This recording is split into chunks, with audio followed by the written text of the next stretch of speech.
Saya melihat jauh ke depan dan saya menjamin Jokowi akan menunjukkan ijazah asli di saat ini. Nah, saatnya kapan? Tonton sampai selesai.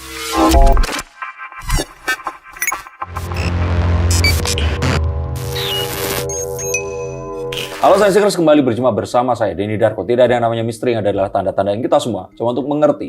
Saya bersumpah dan berjanji ini bukan clickbait, tapi saya katakan bahwa Pak Jokowi pasti akan menunjukkan ijazah aslinya. Tidak hanya kepada kepolisian dan sebagainya, akan ditunjukkan adalah di saat yang akan saya sebutkan ini nanti. Kapan itu? Mari kita lihat. Oke. Walaupun isu ijazah palsu ini tetap bergulir hingga saat ini pun Pak Jokowi nggak kunjung menunjukkan ijazahnya. Padahal banyak sekali orang yang menyatakan kayak, ya udah cuma tinggal tunjukkan aja. Iya, cuma tinggal tunjukin aja kalau memang ada aslinya. Menurut Mas Denny Darko bagaimana?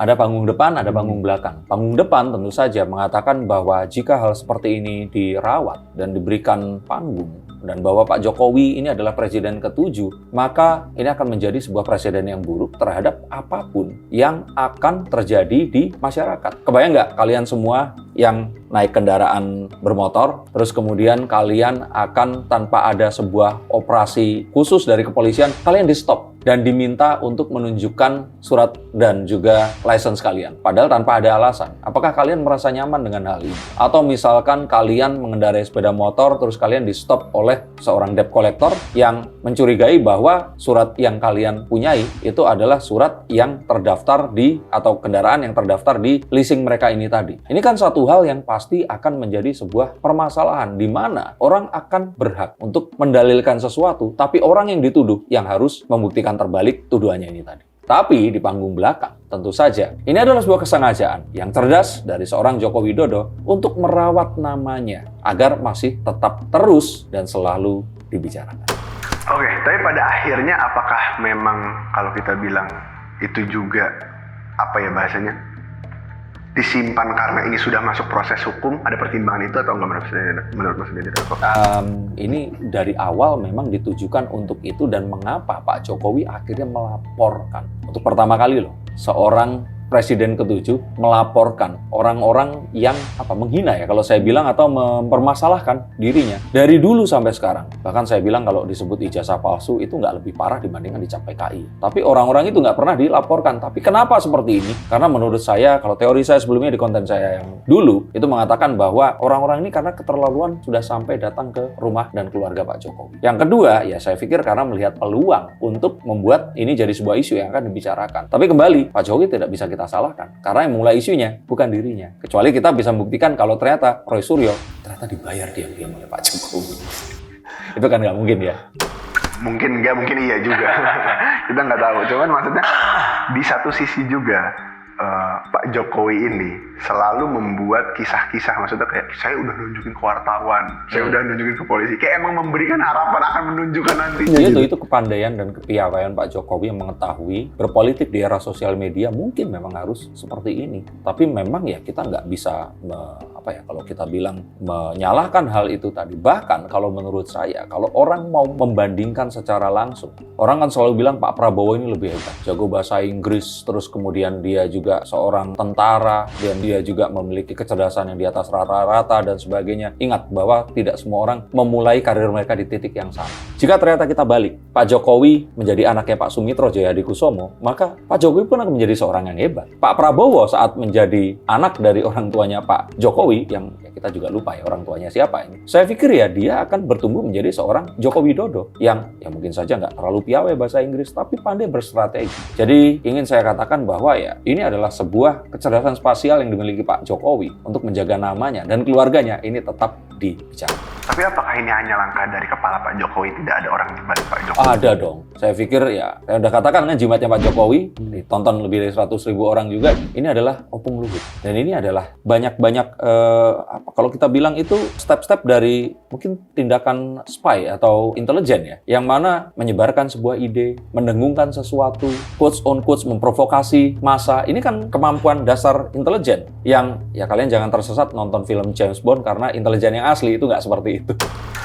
Tadi Mas Denny Darko juga sempat menyinggung katanya Pak Jokowi pada akhirnya akan menunjukkan ijazahnya. Momennya kapan itu menurut? Nah, kita akan tahu bahwa saat ini proses dari penyelidikan ini sudah terjadi dan penyidikan ini sedang berlangsung. Dan di akhir proses penyidikan ini seharusnya akan lahir tersangka. Ini siapa? Dan kita kan nggak menutup mata telinga bahwa tersangkanya ini pasti kan orang-orang yang dilaporkan ini tadi. Karena kan jelas yang dilaporkan siapa dan ini nama. Dan terus kemudian secara hukum mereka ini nggak scoring, nggak menunjukkan sebuah perlawanan yang terus kemudian menjadi sebuah hal yang 1 lawan 0, 2 lawan 0, 3 lawan 0, ini 4 lawan 0. Jadi kita akan pastikan bahwa orang-orang ini akan jadi tersangka. Dan saat mereka menjadi tersangka, mereka ini akan melalui sebuah proses di mana akhirnya jika terbukti sah dan meyakinkan, maka mereka ini akan dihukum. Dan hukumannya tentu saja adalah hukuman penjara. Nah, saat hukuman penjara ini dilakukan, maka secara kalau kita bilang itu tidak di atas kertas ya, tapi ada sebuah mungkin langkah yang dianggap adil menurut hukum, di mana akhirnya orang-orang yang mendalilkan bahwa ijazahnya ini palsu, itu berhak untuk ditunjukkan ijazah ini untuk terakhir kali. Dan di saat itu, jika itu terbukti memang asli, orang itu akan masuk UI.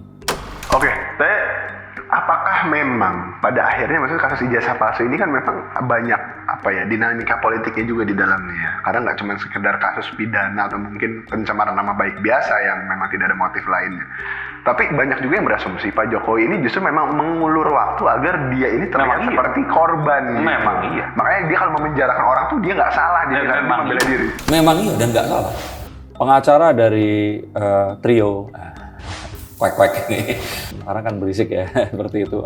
Ini mengatakan bahwa Pak Jokowi ini itu kenapa kok tega untuk menuntut rakyatnya yang sedang membuktikan. Kan nggak begitu gitu loh. Ya saya pikir gimana ya.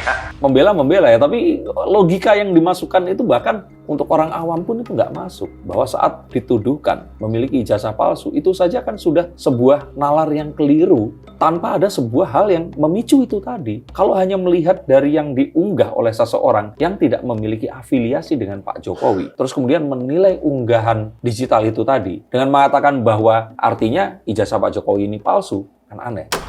Oke, tapi kalau kita bilang juga ya, ini kan udah mulai digaungkan lagi. Mungkin planning cadangan mereka ya, ada kriminalisasi, terus Nah, juga itu ada... pasti bukan cadangan. Tujuannya ke sana karena sudah saya bahas di konten yang sebelumnya bahwa mereka ini satu itu sudah tahu akan kalah. Kedua, mereka sudah tahu akan ditersangkakan. Ketiga, mereka sudah tahu mereka ini terancam oleh hukuman badan. Dan mereka ini memang sepertinya dugaan saya ingin menjadi martir kalau ternyata hal yang terburuk ini akan terjadi. Dan mereka berharap mungkin nggak langsung menjadi martir, tapi akhirnya ada pergerakan massa yang besar untuk menyerang Pak Jokowi dan melengsarkan Gibran. Akankah itu terjadi seperti yang mereka harapkan? Karena mereka salah berhitung, karena mereka tidak tahu bahwa lebih dari setengah masyarakat Indonesia ini masih mencintai Pak Jokowi. Berarti isu terkait kriminalisasi dan maksudnya kalau mau adili bahasanya, memproses ini ganti Kapolrinya dulu, ini nggak bakal masuk sebesar ini, maksudnya sebesar yang mereka harapkan gitu. Saya kira Kapolrinya ganti juga tetap mereka akan menjadi tersangka. Selain itu, kalau untuk misalkan tersangka, selain 3 orang ini dan juga pasti ada beberapa orang lain yang mungkin akan terseret juga ya samanya kurungan fisik, kurungan badan ini, akankah mereka juga dituntut kalau kita bilang kan di Indonesia pun kalau di penjara remisinya banyak gitu, banyak yang ngomong juga, akankah mereka di penjara? Oh iya, kalau saya makanya di sini saya ingin tegaskan tadi ya, jadi Pak Jokowi itu akan menunjukkan saat mereka ini sudah menjadi tersangka dan proses on the way di hukum nanti. Nah, apakah Pak Jokowi nanti akan tega? Saya pikir sih enggak. Oh, masih dalam statement itu? Jadi saat nanti mungkin akan dipenjara pun saya pikir ini adalah penjara yang sifatnya itu memberikan kalau kita bilang itu agar mereka jera saja. Bukan penjara yang sampai 3 tahun, 5 tahun dan sebagainya. Saya pikir ini adalah satu hukuman yang akan sebentar. Dan untuk itu mungkin yang paling lama akan terjadi, saya pikir ya 1 tahun, 1 tahun setengah, mereka akan sudah bisa menghirup udara bebas lagi. Walaupun kalau saya, harapannya mereka akan tetap di sana sampai 2029 agar nggak bikin keributan lagi. Tapi nanti yang akan terjadi sepertinya seperti itu. Dimana ya ini semua akan menjadi sebuah proses dan sebuah contoh kasus agar tidak gegabah saat melakukan sebuah tindakan menuduh orang lain, atau kalau untuk orang-orang di belakangnya melakukan manuver politik yang mereka kira akan menghasilkan sebuah hal yang akan mereka inginkan. Bagaimana menurut pendapat kalian? Betulkah nanti ini akan ditunjukkan dan apakah kita akan menjadi salah satu saksi untuk melihat bahwa ijazah Pak Jokowi memang benar-benar asli. Terima kasih, sampai jumpa dan salam.